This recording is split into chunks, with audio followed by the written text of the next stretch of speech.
And to kick us off, it is my true pleasure to invite our first speaker in our opening session, Ethan Zindler, to present the latest industry analysis and insights on emerging markets for U.S. suppliers.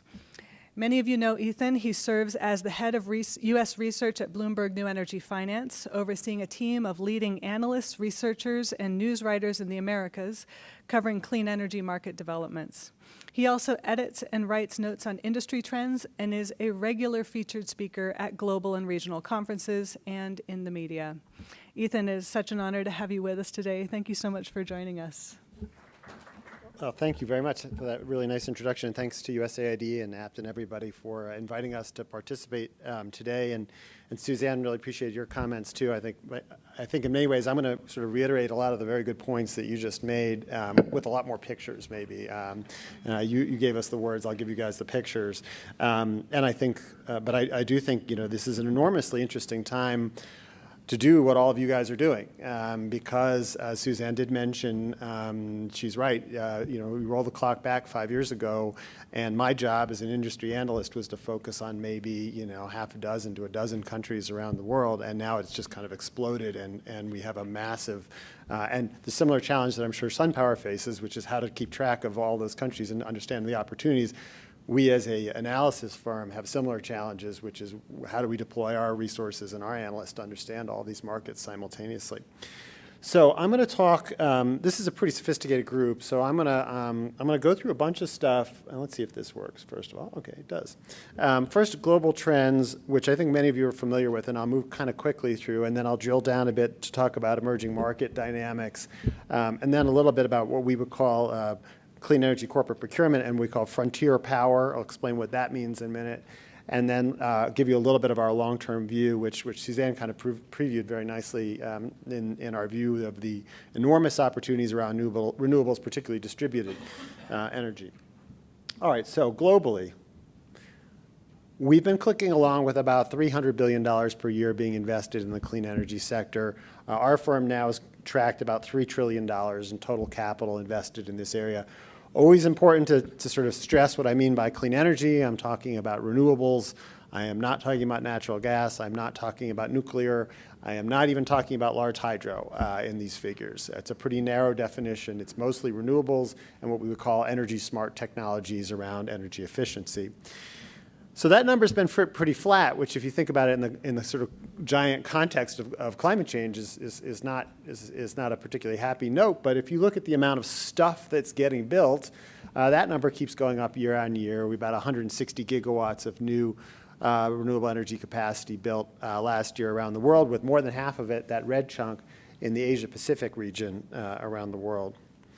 I always do this very basic point, which most of you already know, but I always take issue with the term alternative energy for clean energy. This now represents the majority of activity that's typically taking place year in, year out, especially if you include large hydro around the globe, and so it's a misnomer, essentially. In terms of the technologies, back in the day, 10 years ago or 12 years ago when I started doing this, a lot of the activity was around wind, and of course we all were wondering what other technologies were going to kind of come to the fore. We spent a lot of time focusing on biomass, fuel cells, lots of things. Those are all great technologies.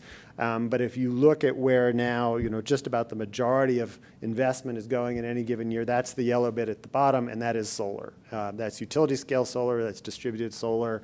PV costs, as I'll show you in a second, are really what have been driving so much of this. Uh-oh. I just pressed the exact wrong button, which is the one that turned it off somehow.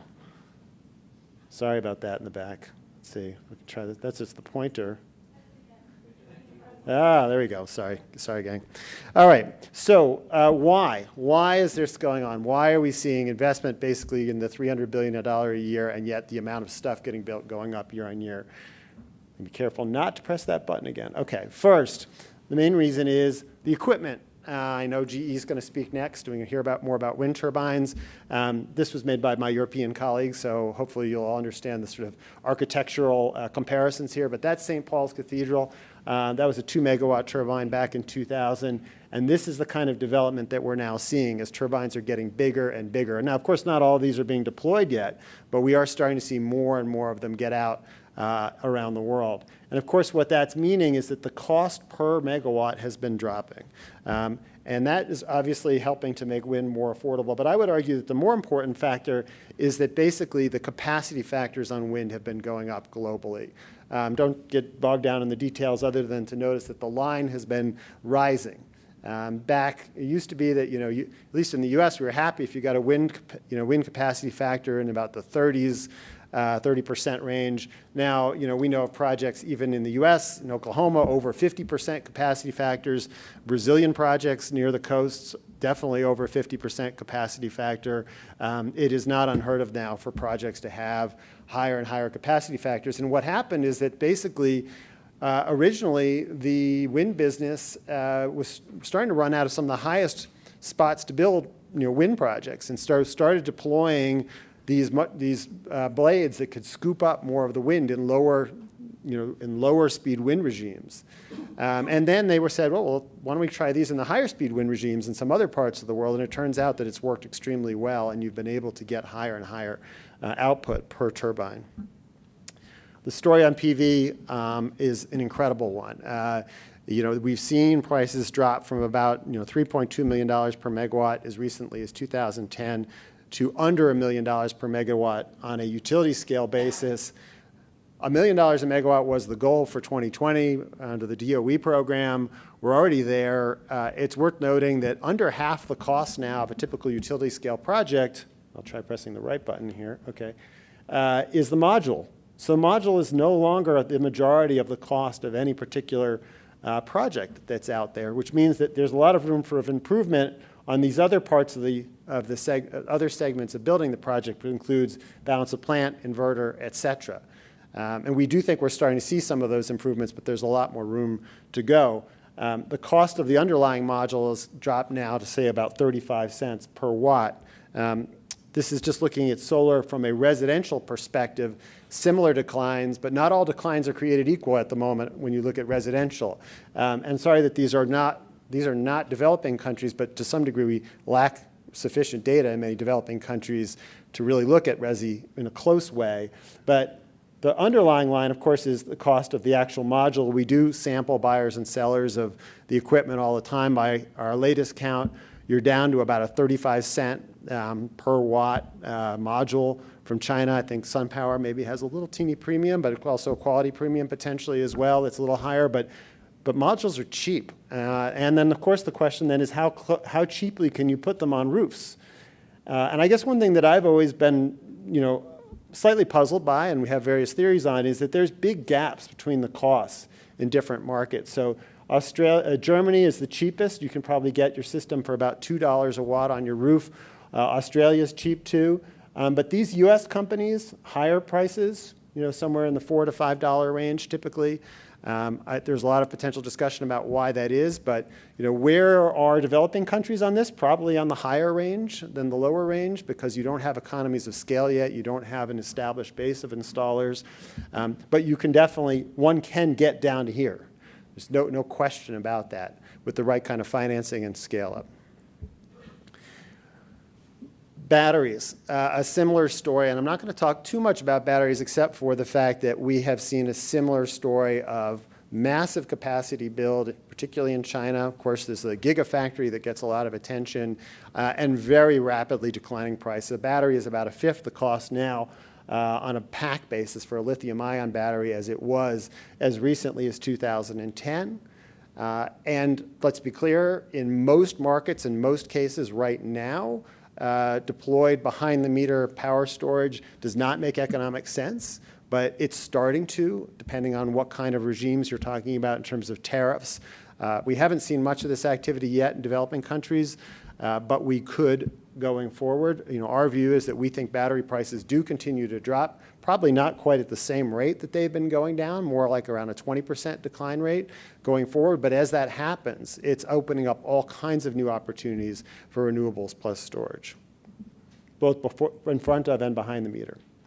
All right, so let me talk a little bit about emerging markets. First, just to give a little plug, most of this research is based at a high level from work that we've done over the last 7 years on a project we call Climate Scope. I certainly encourage anybody to look it up and download all the data, which is all in Excel, and you can parse it out as much as you like. Last year, we focused on 71 countries around the world. The project has actually been supported by USAID in the past, and now it's supported by UK DFID. And it tries to assess the market conditions of these countries in some depth. We send folks out. We realize it's not the same as if SunPower is thinking about doing its first project in, I don't know, let's say Malawi or wherever, the kind of time and effort that would go into doing that market assessment. But the idea is to sort of give you an overview, a snapshot of where these different countries stand. And looking at it provided us some interesting sort of aggregated look at the overall level of activity investment into developing countries. I guess the first basic point I would like to make, which is that in the context of the promises that were made at Paris and before that at Copenhagen, of $100 billion moving essentially north to south to support climate-related activity, and I know that wasn't just clean energy, that promise, but it was a promise nonetheless. I would say the most developed countries are falling well short of that goal. So we tracked last year, 2016, I should say, about $10 billion essentially that moved from OECD to non-OECD countries in support of renewables. That's great. That's not an inconsiderable amount, but let me put that in context. That was a year with about $300 billion of total investment worldwide. And if you think about the opportunities that clean energy presents for decarbonization, that number has to go up if there's any chance of a $100 billion north to south flow. I realize there's other things that the North can essentially invest in the South besides clean energy, but this number has to be much, much higher than it's been. And by the way, I don't have the 2017 number in its entirety, but it's not much higher than $10 billion. The other issue is around the sort of level of concentration of investment in developing countries. We've been doing this now for a while, looking at it, and in no year have we tracked ever more than 33 countries in a given year that have attracted more than $100 million. And by the way, this list changes year to year. So some years a country may attract 100 million, then drop off the list. But the numbers fluctuated from 23 to 33. But basically, there's a lot more countries out there that are not seeing consistent investment year on year into these countries. The good news is that there is a sort of closing of the gap. This is a slightly complicated chart, but just to say that on the OECD countries, on a net new capacity basis, in the last several years, really back to 2011, essentially the wealthy countries are building more clean than dirty by a decent amount. The deficit, though, on developing countries has been negative, as you can see back in 2011, but has been shrinking up to 2016. And I believe that 2017 even crossed the threshold to positive as opposed to negative. So that gap has been closing, and I consider that obviously a positive sign. There's also the fact that there are some countries that you would consider to be real stories of success in terms of clean energy penetration. Germany is probably the one country that gets the most attention around the world for its level of penetration, which, depending on how you calculate, is probably around in the 30% range on a generation basis. But if you look at a country like Kenya, it's up over 50%. Nicaragua has moved up. Obviously, when you're talking about tiny grids, if you add one or two big clean energy projects, you can make a huge difference to the overall profile of a country fairly quickly. The challenges, and I think that Suzanne mentioned this, is, among other things, is that energy prices in a lot of these markets, energy continues to get subsidized, electricity does. Our view at this point is that in many cases, if you strip out the subsidies that exist for electricity, really particularly solar is already cost competitive. But that is not the case in many markets. And if you look particularly on the top, the cost, the price, just to give one example here, and sorry, I'm looking on my screen as I look at yours, but very expensive power in countries, some of the poorest countries in the world, up here, well above the cost of the levelized cost of electricity. But then down here, these countries actually have tariffs that are below, and they are being very heavily subsidized, below the LCOE for Egypt, just to give one example. So look, it's very hard to calculate these, and you have to kind of go market by market to look much more carefully. But I'm trying to make one broad point, which is that at the moment, the LCOE of solar presents an opportunity for solar, but you have to have buy-in. And it's not easy, of course, because no one wants to remove a subsidy for electricity, particularly in some of the least developed countries in the world. I would be remiss if I didn't talk a little bit about feed-in tariffs and the move away from them, frankly. I think one of the more interesting things for us as we think globally about renewables is that the developing countries have, in some ways, really been on the cutting edge of pushing prices down globally. So back in the day, look, 2000, these were countries that had market-based mechanisms or feed-in tariffs. The feed-in tariffs were in red, or a mix, which was green. Today, if you look at these, I don't know why we used hammers or gavels, but all of these countries are countries that have now adopted some form of auctions. It makes sense. I mean, if you look at the German, I would argue that the German example was that they had very generous feed-in tariffs. They helped to build a market. Frankly, we should all write the Germans a thank you note because it helped the market to scale. It convinced the Chinese to build more stuff. It drove prices down. That's been great for everybody.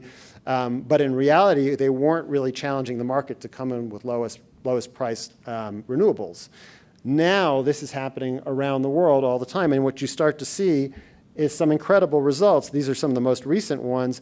We saw about 51 gigawatts of capacity that was auctioned in 2017, 41 new capacity for auction that was announced just in the first quarter of this year, and 19 new gigawatts of capacity announced in India alone. But to me, what's even more remarkable is if you look at some of the prices. Brazil already this year a $21 bid for wind. Sorry, blue is wind, yellow is solar, obviously. This is to give you Germany by comparison up in the 50s, but India down in the 30s. Senegal, $47. We've seen, you've seen certainly sub 30 in many places, even in a couple cases just below $20 per megawatt hour. These are incredible prices. However, I'm going to put the giant asterisk, which is prices promised and prices delivered are different things. And so as analysts, one of the things I think that we are, frankly, have some anxiety about is whether or not all this stuff's going to get built. Because the pressure, certainly the pressure has been on to drive prices down, but whether it can be accomplished, I think, is a real open question. And frankly, it's some of the world's biggest energy companies, Enel, to call one out, but others who've been pushing prices down around the globe and now are going to be under a lot of pressure to deliver. The total volume that we've seen so far to date is 145 gigawatts. But when we look at the countries that have awarded the most contracts versus the most that they've announced, India is a huge number, 44 gigawatts in total, and about a little more than half that has been awarded, and then a good chunk that's been announced but not awarded. But I think back to my earlier point, which is contracts awarded are not projects completed and projects built and PPAs signed and financed. And I think we really are very hopeful that all this comes through to fruition, but we have some real concerns that some of it just might not be practical. I would want to mention just for a moment corporate procurement, because I think Suzanne touched on it, and I think it's an interesting opportunity. In many cases, the Americas has been the market where we've seen the most PPAs signed for clean energy to date. But we're seeing more come out of Asia as well. There's certainly pressure on a number of suppliers. I think Suzanne mentioned Nike, but certainly Apple is putting plenty of pressure on their suppliers in Southeast Asia to procure more clean energy globally. The challenge is, of course, is that there aren't always the actual existing policies that allow this to take place. Certainly the motivations are often there. You may have a shaky grid. You want to lock in power supply at a reasonable price. But the local utility or the regulations may not allow it. But still, it's an interesting development. And if you look at the companies that are doing it, first it was the tech companies that have led the way. But of course, it's interesting. Some of these other new companies on the list, AB InBev, which makes Budweiser. I happened to be in Bentonville, Arkansas the other day, where Walmart had their big annual announcement, and the head of Budweiser Americas got up to announce that 100% of U.S. Budweiser is now clean energy produced. That's a nice talking point. Whether it's entirely true, I'm not sure. But anyway, the point is that we've seen more manufacturers and others move into this sector, not just the names you might expect, but a bunch of new ones who came online in 2017. These are countries now where you've either seen corporate PPAs signed or in which you've seen a company that has made a so-called RE100 commitment. That is a company that is promising to deliver 100% of their operations from renewables. So, you see in most of the activity obviously has taken place in the most developed countries, but we are seeing activity, China and India and Chile as well. I'm just conscious of time, so I'm going to move kind of quick through some of this stuff here. I will just say one quick note is, frontier power, that's a term that BNEF has used a lot, but it's probably not been adopted globally in any kind of way. But I think our view is that we wanted to try and take into account anything that represented activity that's outside the sort of conventional power grid. And there's a lot of different things happening, whether it's pay-as-you-go solar or mini-grids, all kinds of different things. And we thought it important to kind of bring it all under one roof because we think there's enormous, enormous opportunity in this area going forward. Obviously, there's the 1.5 or so billion people who lack energy access. There has been important progress made to date. These are just some of the countries where you can see, particularly a country like Rwanda has used clean energy to boost its electrification rate. But you also have, and I'm not going to go through these, I'll go through these quickly, but just to say that you continue to have serious problems with outages in many of the least developed countries in the world. The good news, of course, from a equipment maker, developer, you name it, financier perspective is, at least in our view, and I think many would agree, is almost all the opportunity over the next 20 years for new power generation to get added is in non-OECD countries. Our view is that basically in OECD nations, you just don't see a lot of demand growth for electricity. We haven't in the US. Our demand's been flat for 10 years, even though we've had economic growth. So this is where the opportunity lies, and of course a lot of it will not be on the grid. One other basic point that I want to make, which is though that one of the reasons why we think there's an opportunity around off-grid, among others, is that actually these potentially new consumers are not going to be heavy-duty consumers of electricity. There have been such improvements made in the efficiency of various devices that it frankly has the potential to demotivate existing utilities from wanting to expand the hub and spoke grid. At least that's our view. And just to give an example, this is a household with some pretty basic energy access, let's say 5 light bulbs, a TV, a radio, a ceiling fan, and a fridge. Back in the 1990s, that household would use about 5.73 kilowatt hours per day per household. The subtraction of the improvement of light bulbs, the efficiency of a TV, of a radio, this is just you come down to about 1.59. So per household, it's about a third of what it was in the 1990s. So again, if you're the existing state-run grid and you want more sales, if you do the investment thesis around building that transmission further out to serve customers that are going to use this little energy per customer, it is a demotivator. And also, but on the flip side, it creates enormous opportunity for those who want to do mini grids and distributed energy. Just to put that a little bit in context, with that level of sort of entry-level energy access, those 1.2 billion people back in the 1990s would have used about the same amount of energy as South Korea does today. But with the more modern appliances, basically 1.2 billion people uses about the same as the total consumption of Malaysia.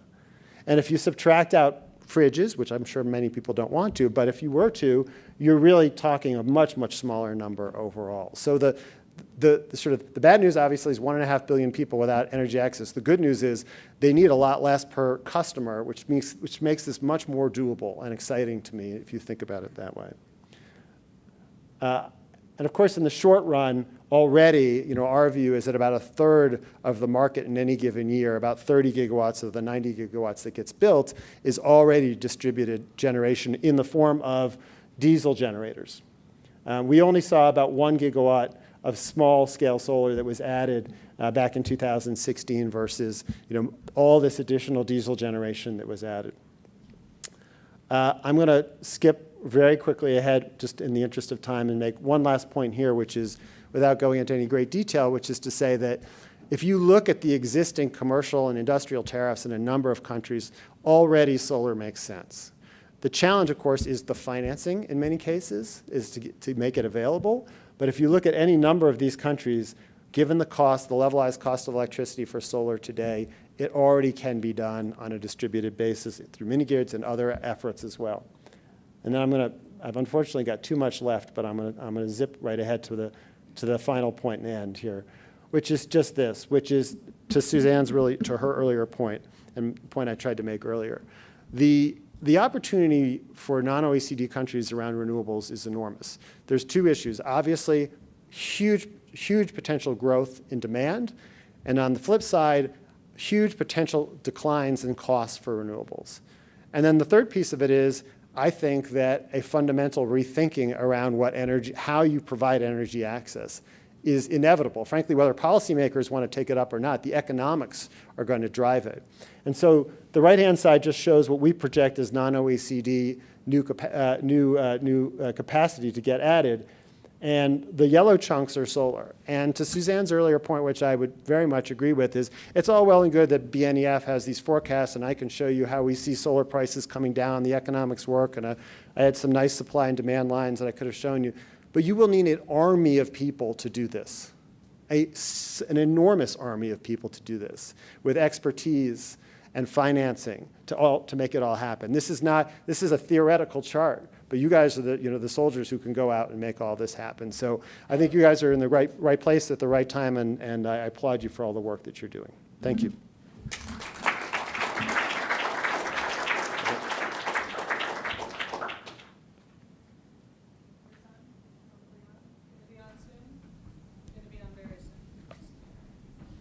Is that on? All right, perfect.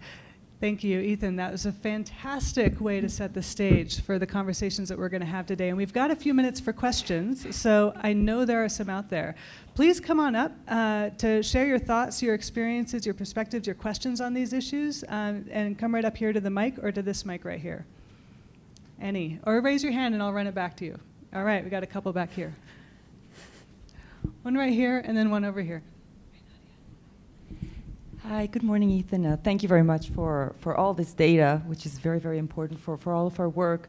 I wanted to touch back on battery storage, which is still the trend, and the prices are still quite high, but really to integrate solar, wind into the energy matrix for countries, even in the developing countries that we need to think how battery storage can really play a central role. So in different other meetings that I've been to, I've seen that there are discussions on how PPAs and auctions, renewable energy auctions, can sort of, quote unquote, oblige to have battery storage as a component of these auctions, and also have some type of possible subsidies from governments in order to enable this continuous energy through renewable energy, so through these renewable sources. So I just wanted to have your thoughts, if you have had some exchange on that, or how you saw that process going forward. So that's a really good question about the integration of storage into thinking around auctions. So I'm trying to, you guys may know better, I'm trying to think of anyone that I've heard that explicitly mandates storage in terms of a emerging market auction. I can't think of one. I see Doug, so when he comes to him next, he'll maybe add on that. But I will say this, which is, in some ways, one could argue it might be easier to get storage in the mix in developing countries than in the most developed countries, because the challenge that we see potentially happening in a country like the US and others is if you start to add storage quickly to the grid, it will essentially start to provide power at the peak hours of the day and start hurting badly incumbent gas peaker and other plants. If that comes to, and potentially blow up the economics of a lot of existing incumbents. In less developed countries, you have less developed incumbent players who you could potentially hurt, but that's still a real potential dynamic.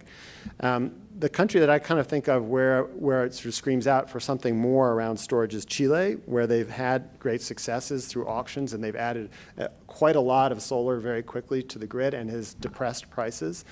So it's already emerging as a real issue, and it's something that I think that'll have to get taken into account. I think it will be very challenging in the short run for us to see anything remotely like the kinds of bids that we've seen if there is a mandate for storage. But that still might not be a bad thing, because I think there needs to be a little more rationality around that anyway. So now Doug is going to tell us about a case where he knows of an auction. Yes, please. I have a question here, and then one over here, and a couple over here. Speakers, please introduce yourselves before you ask your question, and keep it short so we can bring a lot of people in. I'll be quick. Doug Aaron Denrell. So one example that I do know of is in Baja California Sur, where the system operator required wind and solar to be combined together in their bids. So that's only one out of a big landscape. Question to you. So there are two other elements that I think are really important for your insights, which is what is the value and the opportunity for IT, particularly in emerging markets, and how is that evolving or enabling the evolution of business models? We see a lot of that in many, many businesses, and it would be great to get your perspective on that. And then if you could offer a little bit of thought in terms of whether or not there is an evolving tension around small scale to mini microgrid versus the grid expansion element, and how you're seeing the evolution play out. So maybe on the maybe like the first one. So I had some nice slides that show the different kind of technologies that we think are kind of critical. And those who run mini grids already, I know some cases, a friend who's run one in Haiti for some time, that they can monitor the performance of their mini grid in Haiti from their offices in Washington. And there's obviously various digital technologies that are involved in that kind of monitoring and ability there. Our view is there'll have to be a lot more going forward. The overall digitalization of energy, I think, is well underway, from everything from those who monitor pipelines to wanting to get maximize extraction from oil wells, all kinds of different things. This will inevitably permeate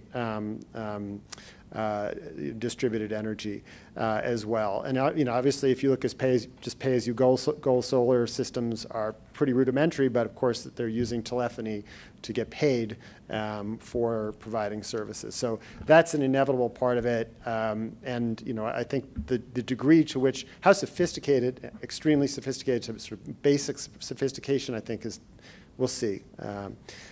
On the second question, a sort of tension between the most basic energy access and mini grid, I think we've certainly there may be representatives of both parties in this room. I think the argument you hear from folks who do pay-as-you-go solar is, look, we can do this now, we can provide instant access, and we can get people, some kind of, they can charge their phones, they have a light at night. Just that alone can make a massive difference in the life, particularly of a kid. And then, of course, people say, well, that's aiming too low, and we need to do, that shouldn't be where we're just aiming for. We should go much higher. And I think there's, that's probably a little bit more in the mini grid camp. That said, these are not mutually exclusive. I think people can work in both and get along and understand that you want to move from nothing to the first level to hopefully mini grids to perhaps something more beyond.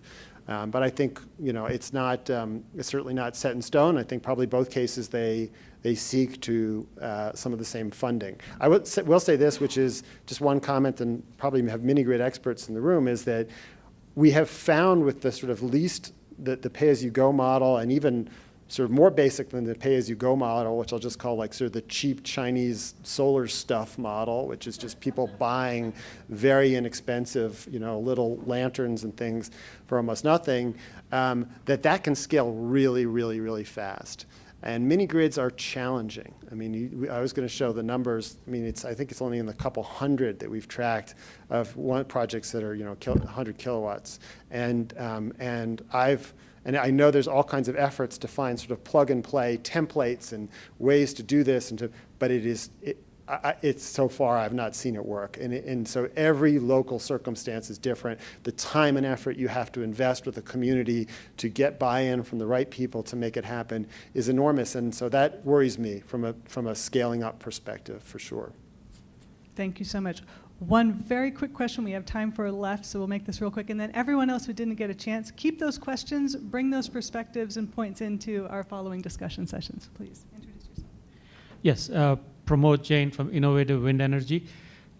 Quick question about achieving cost parity of at the retail level, consumer level of solar plus storage, and at the utility scale level of wind plus storage and solar plus storage, about 4 hours of storage. So achieving cost parity, what is your view on when will we achieve that? So I mean, look, the huge caveat that it entirely depends on the market, and it depends on the level of the solar resource, and of course, massively depends on the cost of retail prices of electricity. Our view, though, and we've probably looked at it most closely in the most developed markets, is that it's probably sometime in the next 5 or 6 years that you start to have some kind of real residential solar applications as battery prices keep coming down somewhere in the 20 to 25% range per year. At the at the utility scale level for wind, I think there are probably already some opportunities out there. It really just depends on the market, and we're starting to see more and more of those. But it's still very early days for that. And your question gets right at the heart of something that we're really thinking very closely about. I showed our long-term forecast from last year. And this year we're going to put the next one out in June. And internally, the amount of debate that we're having right now about this very question is enormous. Because if you do continue to see storage come down at those kinds of rates, it could be a massive disruptor for all kinds of things. And the point at which you get renewables plus storage truly being cost viable, that very question, whether it's in the next 3 years or 8 years, the moment that it happens, the ability to kind of wipe out fossil generation very quickly starts to happen. So we're running and rerunning lots of models and trying to think that very question through, but it's not an easy one to answer. Thank you so much. Thank you. Thanks.